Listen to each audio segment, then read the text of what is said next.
आदेश खरं तर आपल्या जिल्ह्यातनं दोन्ही कोयना आणि कृष्णा नदी काठी दिलेला आहे. पाणी भरपूर आहे.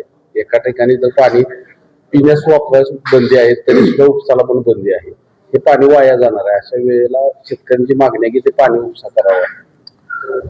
तुम्ही जो आता मुद्दा मांडला त्या अनुषंगानं महाराष्ट्रामध्ये बऱ्यापैकी अल निनोच्या प्रभावामुळं खरं तर आज जवळपास 20-21 तारीख आली तरीही जो मोसमी पाऊस येतो तो या ठिकाणी आलेला नाही आणि भविष्यामध्ये पिण्याची पाण्याची कमतरता भासू नये या अनुषंगानं शासनानं जो काही निर्णय घेतलाय त्यामध्ये संपूर्ण महाराष्ट्राचा विचार केलेला आहे. परंतु आज प्रत्येक जिल्ह्यामध्ये तिथली परिस्थिती वेगळी आहे. आज कृष्णा नदीमध्ये जर आपण बघितलं तर तुम्ही जसं सांगितलं की पाण्यात तर शेवाळयुक्त पाणी, त्यामध्ये त्या अनुषंगाने आम्ही प्रदूषण नियंत्रण मंडळाशी चर्चा केलेली आहे.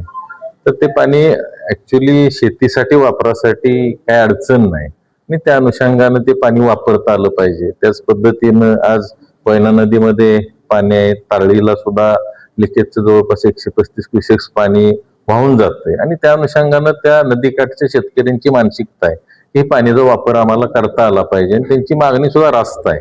त्या अनुषंगानं आम्ही ह्या भावना शासनाकडं आपल्या राज्याचे मुख्यमंत्री आदरणीय देवेंद्रजी फडणवीस साहेब यांच्याकडे पोहोचवलेले आहेत आणि त्या अनुषंगानं आज आता उद्यापासून अधिवेशन सुरू होतंय आणि अधिवेशनामध्ये 100% सकारात्मक निर्णय हे भारतीय जनता पार्टी महायुतीचं सरकार ह्या घेतलेल्या निर्णयाचा फेरविचार करून या ठिकाणी शेतकऱ्यांना दिलासा देईल आणि ह्या व्यथा शेतकऱ्यांच्या आम्ही शासनापर्यंत पोहोचवण्याचं काम करतो.